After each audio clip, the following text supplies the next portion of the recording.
Welcome dear rockers. आज हम देखने वाले हैं बालगम। इस मूवी की शुरुआत में हम एक छोटे से गांव को देखते हैं जहां कोमरिया अपनी फैमिली के साथ रहता है। अगर कोमरिया की बात करें तो कोमरिया उस गांव का बहुत ही फेमस बूढ़ा है। वहाँ के लोग उसे काफी पसंद करते हैं और साथ में उसकी रिस्पेक्ट भी करते हैं क्योंकि वह सारे लोगों को अपने परिवार की तरह मानता है और अपने दिन को मस्त एंजॉय करके उन सभी के साथ वक्त बिताता है। अब दिन की शुरुआत के साथ कोमरिया अपने खेत में काम करने के लिए जाता है जहाँ काम करने वाली एक औरत से वो मस्त गप्पे शप्पे लड़ाता है। क्योंकि कोमरिया का स्वभाव बहुत ही फ्री टाइप का होता है इसलिए वो वहाँ सबसे हंसी खुशी बात करता है। अब बीड़ी के 2-3 दम लगाने के बाद वो पेड़ पर अपनी थैली टांग देता है और अपने एक जरूरी काम करने के लिए पास के एक नरसी नाम के टेलर के पास जाता है। वहाँ वो उसको कहता है कि बहुत ही जल्द मेरे पोते की शादी होने वाली है और इसके लिए मुझे एक अच्छा सा सूट बनवाना है। सामने बैठा टेलर नरसी भी उसे इग्नोर कर रहा होता है लेकिन आखिर में वो उसकी मेजरमेंट्स लेता है। इसके बाद टेलर की वाइफ चाय लेकर आती है लेकिन नरसी की जगह कोमरिया उस चाय को उठा लेता है और पीकर कहता है कि इसमें शुगर कम है। इसके बाद तो उसकी वाइफ भी उसे घूरते हुए शक्कर लेने के लिए चली जाती है और फिर कोमरिया के इसी अतरंगी स्वभाव को देखकर नरसी उसे मन ही मन बद्दुआ देने लगता है कि काश तू जल्दी मर जाए बूढ़े। खैर वहां से आने के बाद कोमरिया अपने घर आता है और अपना घर खाली देखकर अपने सारे परिवार वाले लोगों को मिस करने लगता है। अब अगले दिन हम कोमरिया के बेटे एलिया को देखते हैं जो किसानी करता है और वो अपनी बीवी से अपने बेटे की शिकायत कर रहा है कि तुमने बेटे को लाड़ प्यार से बिगाड़ के रखा हुआ है जो कुछ काम धंधा नहीं करता और उल्टा घर वालों के ऊपर बोझ बना हुआ है। इसके बाद सीन शिफ्ट होता है और हम एलिया के बेटे सैलू उर्फ साई को देखते हैं जो अपने लफंगे दोस्त रवि और राजेश के साथ एक छोटा सा क्लिनिक चलाता है। मतलब वो कोई डॉक्टर नहीं है, बस ऐसे ही पैसे कमाने का जरिया खोल रखा है उसने। एक्चुअली सच्चाई यह है कि साई ने अपने बिजनेस को चलाने के लिए बहुत सारे लोगों से पैसे उधार लेकर रखे हुए हैं जिसकी कीमत लगभग 10 लाख है और यही नहीं उस पर बहुत सारा कर्जा भी हो चुका है जिसकी बात अब तक उसने घर वालों को नहीं बताई। साई ने उन पैसों से बहुत सारे बिजनेस खड़े किए लेकिन अनफॉर्चुनेटली उसका कोई भी बिजनेस अब तक सक्सेस नहीं हो पाया जिसके लिए वो इधर उधर घूम रहा होता है।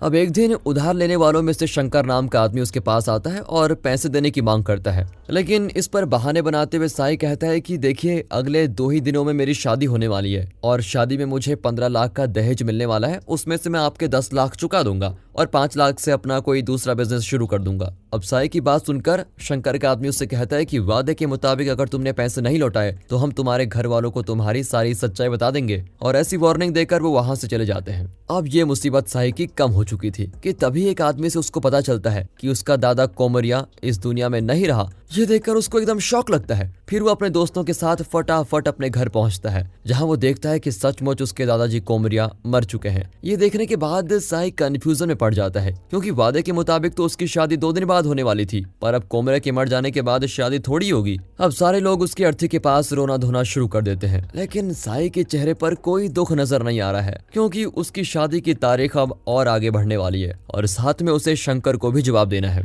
तभी थोड़ी देर बाद कोमरिया की छोटी बेटी लक्ष्मी वहां अपनी बेटी संध्या के साथ आती है जिसको अपने मरे हुए बाप को देखकर बहुत दुख होता है और वो भी रोने लगती है। और मजे की बात तो यह है दोस्तों कि उसी बीच टेलर नरसी भी वहां पर मौजूद होता है जिसे लगता है कि कहीं मेरी बद्दुआ सच में लग तो नहीं गई और उसी वजह से बूढ़ा मर तो नहीं गया। इस वजह से वो सभी लोगों से दूर दूर रहने की कोशिश करता है।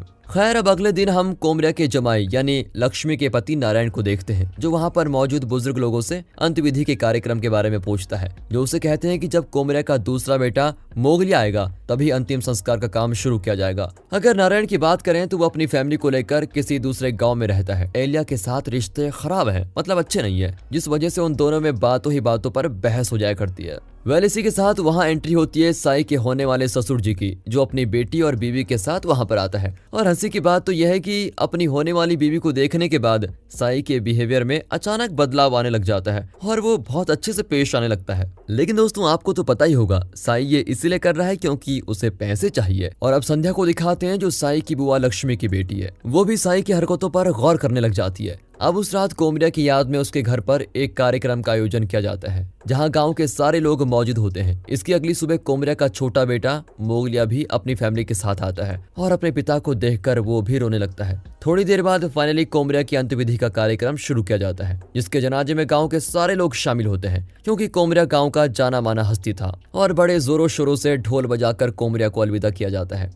अब अगले दिन साई का होने वाला ससुर फिर से उनके घर पर मिलने के लिए आता है जहाँ पर एक औरत साई की होने वाली बीवी पर आरोप लगाते हुए कहती है कि जब से ये लड़की इस घर में आई आई है तब से इस घर को नजर लग गई है और कोमरिया भी शायद इसी के आने के बाद मर गया। अब उस बूढ़ी औरत की बात सुनने के बाद उस लड़की के घर वाले भी कहाँ चुप रहने वाले थे, वो भी उस औरत से बहस करने लगते हैं और देखते देखते दोनों परिवारों के बीच बड़ा झगड़ा हो जाता है, जिससे साई की तो डायरेक्ट शादी ही कैंसिल कर दी जाती है। बेचारे को इसका बहुत बड़ा सदमा लगता है। सदमा इसलिए नहीं क्योंकि शादी टूट गई, सदमा इसलिए कि अब वो 10 लाख रुपए कैसे देगा। फाइनली झगड़ा खत्म होने के बाद परिवार में सन्नाटा छा जाता है और दूसरी तरफ नारायण भी अपने घर निकलने के लिए रवाना हो रहा होता है कि तभी वहां पर मौजूद कोमरिया का छोटा भाई उसे कहता है कि देखिए अभी फिलहाल हमारे परिवार पर दुख छा रखा है, इसलिए बेहतर यही होगा कि तुम कुछ दिनों के लिए यहीं पर रुक जाओ। ये सुनकर नारायण भी वहां रुकने का फैसला कर लेता है। अब घर में लगाने के लिए कोमरिया की फोटो चाहिए, जिसको ढूंढने के लिए साई अपने पुराने कमरे में आता है। तभी संध्या उसे आईफोन का चार्जर मांगने लगती है। इसके जवाब में तो साई उसे उल्टा सीधा जवाब देने लगता है और संध्या भी उसको इग्नोर करके चली जाती है। अब थोड़ी देर बाद संध्या की मां लक्ष्मी साई से उनके घर पर जाकर कपड़े लाने के लिए कहती है,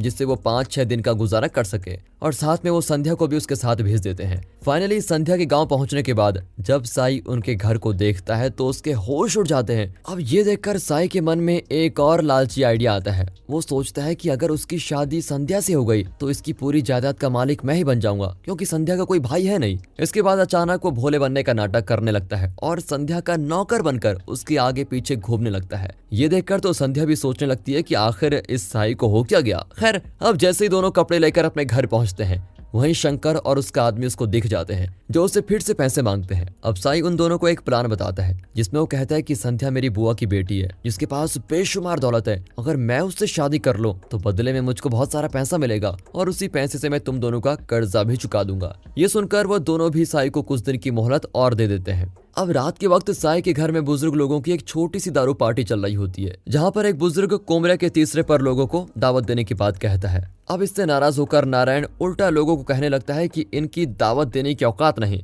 अब इससे गुस्सा होकर एलिया साई को अगले ही दिन 4 बकरों की दावत देने का इंतजाम करने के लिए कहता है। अब ऑलरेडी साई पहले से ही कर्जे में था और अब उसके घर वालों ने उसको एक और मुश्किल में धकेल दिया है। अब लोगों को दावत देने के लिए साई रात भर अपने पहचान के लोगों को कॉल करके दावत के लिए लगने वाले बकरों का इंतजाम करने के लिए कहता है। इसी बीच संध्या भी उसे पूरी रात भर ऑब्जर्व करती रहती है और अगले दिन फाइनली साई दावत का इंतजाम भी कर लेता है, जहां वो सारे गांव वालों को दावत देता है। अब सब कुछ हो जाने के बाद सारे लोग कोमरिया का पिंडदान करने के लिए खेत में इकट्ठा होकर उसको जितनी भी चीजें पसंद थी वो सारी चीजें एक थाली में रख देते हैं और कौवे का इंतजार करते हैं ताकि उसकी अंतरात्मा को शांति मिल सके। जिसके बाद कौवा तो वहां आता है, लेकिन उससे एक भी निवाला नहीं खाता और उल्टा उड़कर निकल जाता है। ये देखने के बाद तो वहां मौजूद सारे लोग नाराज हो जाते हैं और इसी बीच नारायण ताने मारते हुए कहता है कि जब कोमरिया जिंदा था तब उसकी किसी ने फिक्र नहीं की और अब गांव में बकरों की दावत देने का क्या फायदा। ये सुनकर उनकी सारी फैमिली शर्मिंदा होती है। अब वहां से घर आने के बाद सारे लोग दावत का मजा उड़ाते हैं। पिंडदान के समय हुई बहस को एक बार फिर से मोड़ मिल जाता है और उन दोनों के बीच फिर से झगड़ा शुरू हो जाता है।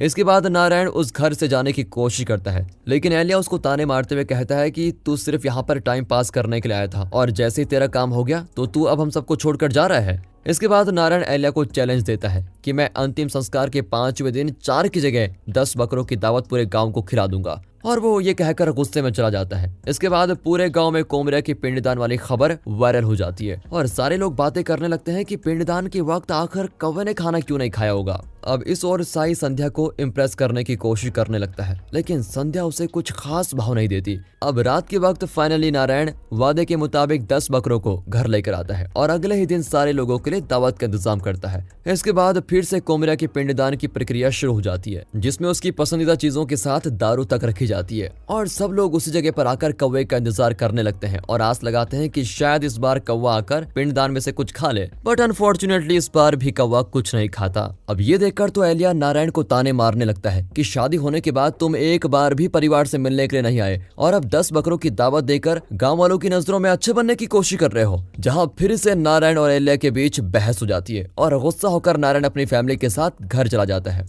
अब रात के वक्त साई कोमरिया के भाई यानी अपने छोटे दादाजी से पूछता है कि आखिर ऐसी कौन सी दुश्मनी है जिस वजह से मेरे पापा और नारायण अंकल एक दूसरे से अच्छी तरह से पेश नहीं आते, वो हर वक्त एक दूसरे से झगड़ा ही करते रहते हैं। इसके जवाब में वो कहते हैं कि बेटा जब तू छोटा था तब साल के हर त्योहार पर नारायण अपनी पत्नी के साथ कोमरिया के घर पर आता था और तब सभी लोग मिलजुल कर रहते थे। तो ऐसे ही त्योहार के अवसर पर नारायण अपनी पत्नी को लेकर घर आया था और उस वक्त लक्ष्मी प्रेग्नेंट थी। कोमरिया की इच्छा थी कि अगर लक्ष्मी को बेटी हुई तो वो उसकी शादी अपने पोते साई के साथ कराएगा। और अब रात के वक्त जब ये तीनों खाना खा रहे होते हैं तभी गांव का सरपंच कोमरिया से मिलने आया था, जिसको देखकर एलिया और मोगलिया बिना अपने जीजाजी को बताए उससे मिलने के लिए चले गए, जिससे गुस्सा होकर नारायण उन दोनों भाइयों को डांटने लगा। जिसके बाद इन दोनों परिवारों में दरार आ गई और फिर नारायण ने कभी इस घर में कदम नहीं रखा और अब वो कोमरिया के मरने के बाद ही यहाँ पर आया। अब ये सब समझने के बाद साई और मुसीबत में फंस जाता है, क्योंकि कुछ भी करके उसे संध्या से शादी करनी है और अपना कर्ज चुकाना है, इसलिए उसे अपने परिवार और संध्या के परिवार को मिलाना काफी जरूरी हो जाता है। फाइनली साई अपने क्लिनिक में आता है, जहां वो देखता है कि उस गांव के लोग काफी बीमार पड़ने लगे हैं और साथ में टेलर नर्सी को भी दौरा पड़ा है, जिसमें वो बार बार कोमरिया का ही नाम लेकर उसको जपे जा रहा है। उसको डर है कि कहीं उसका भूत मेरे पीछे ना आ जाए। इसके बाद वो अपने दोस्तों के साथ एक प्लान बनाता है, जिसमें गाँव में एक ऐसी अफवाह फैला दी जाती है कि गाँव में चल रही अजीब घटनाओं के पीछे कोमरिया के पिंडदान का हाथ है, क्योंकि अब तक कौवे ने उसका पिंडदान नहीं खाया,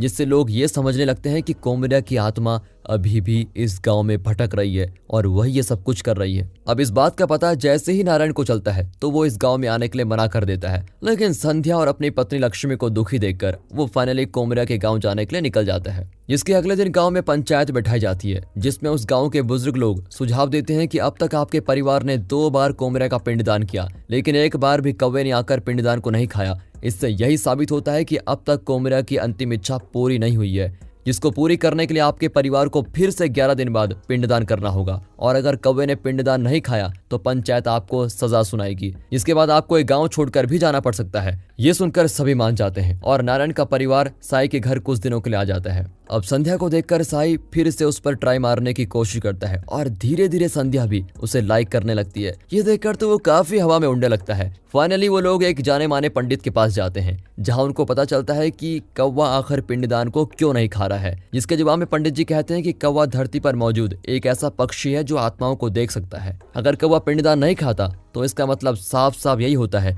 कि मरने वाले व्यक्ति की आत्मा को अब तक शांति नहीं मिली है। अब पंडित जी की सारी बातों को ध्यान में रखते हुए ये सब घर आकर डिस्कस करने लगते हैं कि आखिर क्या किया जाए जिससे कोमरिया की आत्मा को शांति मिले और इस परिवार पर मंडरा रहा पिंडदान का दोष खत्म हो जाए। तभी साई पास में बैठे दादाजी को एक बात याद दिलाता है कि जब मैं छोटा था तब कोमरिया दादाजी ने लक्ष्मी बुआ की बेटी की शादी मुझसे कराने की अंतिम इच्छा मांगी थी। अब ये सुनकर उसके दूसरे दादाजी सभी लोगों को ये बात बताते हैं। ये सुनने के बाद तो नारायण शॉक हो जाता है और इस बात से इनकार कर देता है। तभी लक्ष्मी इमोशनल होकर अपने पापा की फोटो के सामने रोने लगती है और वहां मौजूद सारे लोग नारायण को इस अंतिम इच्छा को पूरी करने के लिए मनाने लगते हैं और साथ में कहते हैं कि तुम्हारी बेटी का ख्याल इस घर में बेटी की तरह रखा जाएगा, क्योंकि ये तुम्हारा ही परिवार है। ये देखकर तो नारायण भी फाइनली शादी के लिए राजी हो जाता है और इधर साई भैया की तो खुशी का ठिकाना ही नहीं होता। अब अगले दिन सभी लोग कोमरिया की कब्र बनाने का डिसाइड करते हैं, जहां पर वो ज्यादातर अपना वक्त बिताता था, लेकिन वो जगह उसके बेटे मोगलिया के खेत में होती है और इसी के कारण उसकी बीवी घर में तमाशा करने लगती है। ये देखकर फिर से इनके परिवार में झगड़े शुरू हो जाते हैं। तभी कोमरिया का भाई वहां आकर उन सबको डांटने लगता है कि तुम जैसे लोगों की वजह से इस परिवार में अशांति फैली है और यही वजह है कि अब तक मेरे भाई कोमरिया की आत्मा को शांति नहीं मिली। अब झगड़ा खत्म होते ही कुछ देर के बाद वहां पंचायत के लोग आकर उनसे पूछने लगते हैं कि आखिर तुम्हारा आखिरी फैसला क्या है। अब उसी रात कब्र बनने वाली जगह पर हम साई को देखते हैं, जिसे अपनी गलती का पछतावा हो रहा होता है, जिसमें वो अपने दोस्तों से कहता है कि मेरे लालच की वजह से मेरे दादाजी की जान गई और फिर वो अपने दादाजी की याद में फूट फूट कर रोने लगता है। अगले दिन पिंडदान की प्रक्रिया शुरू होती है, जहां कुछ गायक लोगों को बुलाकर कोमरिया की याद में गाना गवाया जाता है। ये सुनकर कोमरिया के परिवार वाले उसकी याद में बड़े इमोशनल होते हैं और रोने भी लगते हैं। सभी लोगों को अपनी अपनी गलती का एहसास भी हो जाता है। इसी बीच साई अपने दादाजी की एक तस्वीर ले जाकर पिंडदान के सामने रखता है, जिसे हमेशा कोमरिया अपनी उस थैली में लेकर घूमता था और उसको देखकर मुस्कुराता रहता था और उसकी आखिरी इच्छा भी यही थी कि उसका परिवार एक साथ मिलकर खुशी से रहे। जिसके बाद सारा परिवार एकजुट होकर पिंडदान की पूजा करते हैं और यही नहीं, उसी बीच 2-3 कौवे वहां आकर पिंडदान को खाने लगते हैं। ये देखकर वहां के सारे लोग खुश होते हैं और वो माहौल बड़ा अच्छा हो जाता है। इस तरह से पिंडदान का दोष भी खत्म और कोमरिया की आत्मा को भी शांति मिल जाती है। अब इसके बाद सीन शिफ्ट होता है और हम कुछ दिनों के बाद का नजारा देखते हैं, जहां ये सारी फैमिली एकजुट होकर गप्पे लड़ा रही है, जिसकी खुशी में हमें कोमरिया की आत्मा दिखाई जाती है, जो अपने परिवार को खुश देखकर बेहद ही खुश है। और इस तरह की हैप्पी एंडिंग के साथ ये मूवी यहाँ पर खत्म होती है। दोस्तों, वीडियो अच्छी लगी हो, मूवी अच्छी लगी हो, एक्सप्लेनेशन अच्छा लगा हो, वीडियो को लाइक कीजिए और चैनल को सब्सक्राइब। मिलते हैं अगली मजेदार मूवी में, तब तक के लिए गुड बाय, अपना ख्याल रखिए and finally thanks for watching.